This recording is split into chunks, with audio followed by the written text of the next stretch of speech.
Okay, I want to do a footwork review. It's going to help for another video series I'm going to do on pace, the green light, the red light, and the yellow light. And I got the original meatball right here. You've heard me refer to it. It's a little sponge rubber apple. Okay, and the first thing I want to talk about is the stance. Now, generally speaking, a center and a guard, most people are going to put you in a parallel stance, 3-point. Now, we use a 2-point, and if you think about it, the center is essentially always in a 2-point. So I don't know what the big deal is. We have to go in every direction. Where we fight in a circle. We don't just, you don't want to just be a sprinter, because we have to do more than just sprint. But anyway, I've changed my thinking on the stance based on the last year of doing flexibility drills. I used to say, lightly place your forearms. Now I would let the guys do whatever they want to do, put as much weight as they want on those forearms. Okay? There's reasons for that that I don't want to get into, but basically that's what I would do now. Okay? The meatball, of course, is something that we want to roll our hands with. And we, generally speaking, we will go through a step progression before practice. And the only one we don't add in step progression is the scoot. And you're going to see why, because I'm going to try and demo it to you. Okay, but we always start out with some sort of a stomping motion. I'm just going to come at you. By the way, this is going to be my line of scrimmage. We always start with some sort of stomping motion, and what we're trying to do is stomp our feet and keep the ball in front of us. Okay, you notice I'm taking, I don't know, to me they're small steps, okay? And I want to stay condensed, okay? I want to stay condensed. It doesn't do you any good to stand up and step. It's easier. It's not what we're trying to do. We're trying to get the muscles used to being condensed or tail dragging. And we stomp, stomp, stomp, okay? We're trying to roll the meatball at the same time, okay? Now, the next thing we do is we shuffle. And if you're a tackle and you already got a stagger, you don't have to step deep. But I'm going to just do the guard center thing, okay? The first thing we want to do is step deep without moving our weight. Okay, we want to step deep and then shuffle. Okay?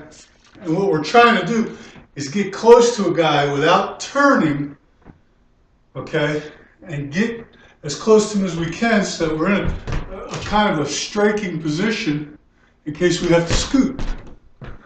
Okay, so that's the shuffle. And what it is to close space.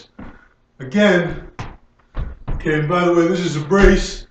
We're moving our foot without moving our weight. A brace, shuffle. Okay, we're trying to close space until we can win.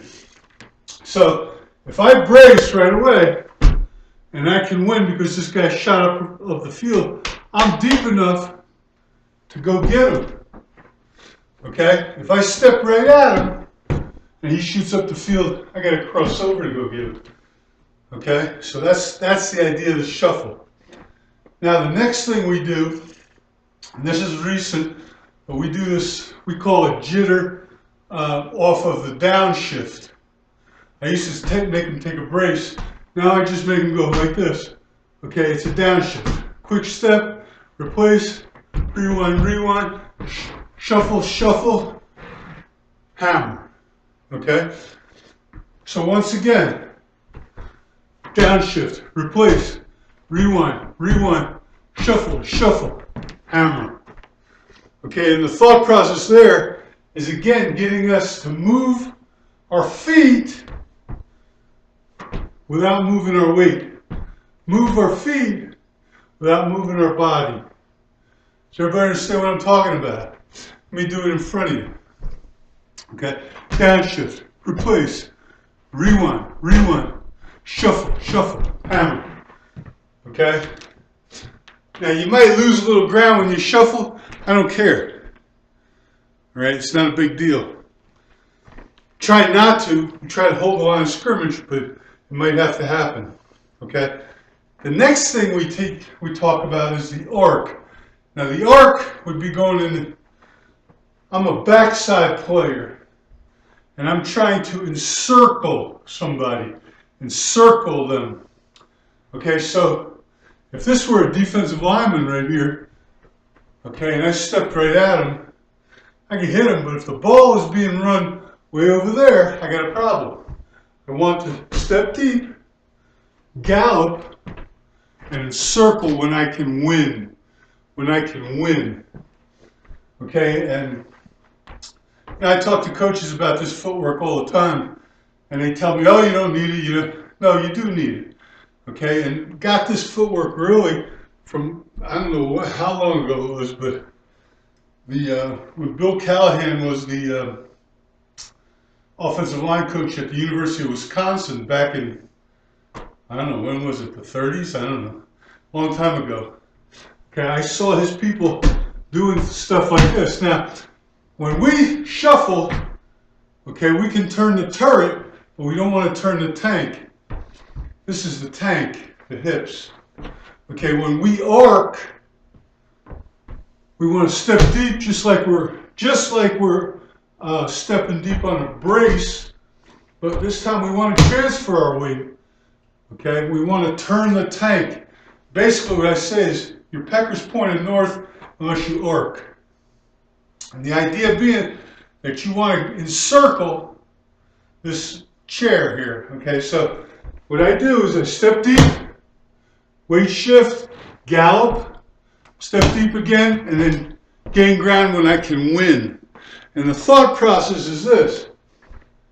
If you step deep and then step long, you're going to get hit in the ear and split. See, I can't even stand my feet.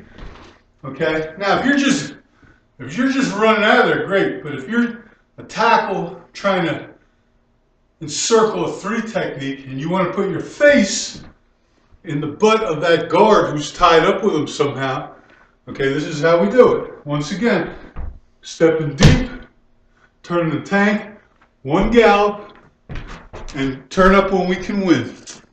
And what we do there, this is why we kind of got away from the apple for everything. Okay, when we step deep, it's okay to do this. Okay, it helps. And then you can do this. All right, so that is an arc step. I'm moving the rug all over the place here. My wife is going to know something's up. Let me move it back. Okay. Now, something we kind of stumbled on, we combined skip pulling. Again, this is for arcing to encircle. Okay. We said, well, whenever we arc and turn our shoulders, we can't see anything that's behind us. How can we stay square? And if you think about this, if you have a big space and you're seeing a linebacker cheating to the outside, this might be advantageous to you. Now, I've had a lot of arguments and things with this. I introduced it at Penn State. We did it. Actually, the tight ends really didn't like it, but the offensive linemen did it.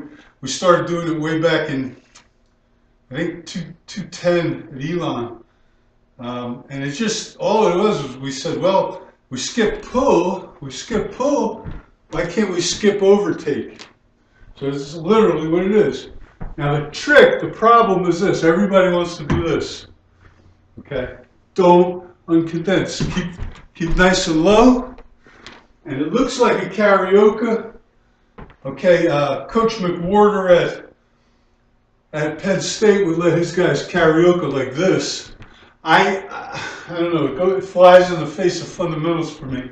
I always just thought, look, it's just short of a crossover. Everything I do is short of a crossover. We don't want to cross over. Okay? But I still think as long as you play like so, okay, condensed, and you skip, and what you want to do is take a little bit bigger of a stance there. Skip, okay, and make sure you're playing long. That's another reason why this isn't as useful as it used to be. You're playing long, okay, so you skip, and you're playing long, and you got a chance. Boom, okay? And this is fast now, it's fast. Okay, we use this specifically for the back side of C-gap run and wider. We use the arc specifically for the back side of pin and pull. You know, you could use either one, I think. I don't think it's a big deal. Okay, but those are the fundamental steps. Once again, and I forgot to mention that this initial step, we call it a brace, because what you're trying to do is brace without putting your weight backwards. Now, guys will do this all the time. Well, coach, I put my weight, you know, I step. Yeah, you stepped and you put your weight on your foot. That's not what a brace is. That's a brace. Okay? This is the scoot now. This is hard. Don't laugh at me. Okay, what I'm going to try and do is step and get both feet behind me. And when I get both feet behind me, I am in a teeter. And a teeter is just what it sounds like. My weight's way forward my feet, and I'm teetering forward. There's nothing I can do about it. I'm putting myself into track blocks without putting my hands on the ground. Now, if I don't run into something, I'm going to fall on my face. So you've got to have that length, okay? And you wouldn't use this necessarily versus a man that's right in front of you, okay? But you could. And I don't tell the guys, this is what you have to do. This is exactly how you have to do it. What I give them is a menu of things to do. And I tell them, use the fundamentals, okay? Make sure you're stomping your feet or they're rooted. Make sure your tail is dragging. Make sure your hands are in front of you. From there, you've got the tools. What does it feel like to you? Okay, use them. But anyway, the scoot would be a brace, another brace, and we say you're stepping into the same bucket. You know, that's the old bucket step. You're stepping into the same bucket. Now that doesn't mean that. It just means that if that's a bucket and that's a bucket because it's backwards or negative, good. That's what we want. And the thought process is that's the only way I can get in front of this man who's not in front of me and get in front of him with my shoulders square. Oh, I can do this and I can hit him in the neck and all that stuff. But unless he screws up, I'll never get in front of him. We want to be in front of the man. Okay, this is all we want the running back to see. We don't want him to see any of the defender if we can do it. That's covering, and we want to cover. We don't want to cover all the time, but when we scoot, we are scooting to cover. Does everybody get that? Okay, scooting to cover. It's really, there's no other reason to do it. Okay, scoot to cover. All right? And once again, I'm condensed, I brace again, and I have to go get this guy, and I have to hit him. That's why we want to use mixed hands on this. Brace, at least I can grab him with something. And this is the long hand, this is the strong hand, without falling on my face. And I know this, if I go to scoot and he's not there, I got my feet right under me. I'll know if he's there just by the pressure on my hand. Okay, has everybody got that? It's a very unique, I'm pretty sure that Rodney Alston, who played for us at Elon, invented it. I copied it from him. He played a bit in the NFL. He's, without a doubt, should still be playing, okay? But he's not, and that is our zone footwork, okay? There's some other stuff, but those are the ones you want to know, okay? Once again, good stance, move your foot without moving your weight, okay? To brace, okay? Downshifting is just not bracing as deep. As a matter of fact, what we're trying to do is get you to drop your butt a little bit lower, okay? You're really going, you're not gaining ground, you're not really losing ground. If you're going to do anything, though, I prefer that you lose a little ground. But right here, I'm still close to parallel. I can go in every direction I want to. I can scoot if I want to. Okay, that's it. All right, everybody got that? Okay, the arc, turn the tank, gallop, and gather up. A skip.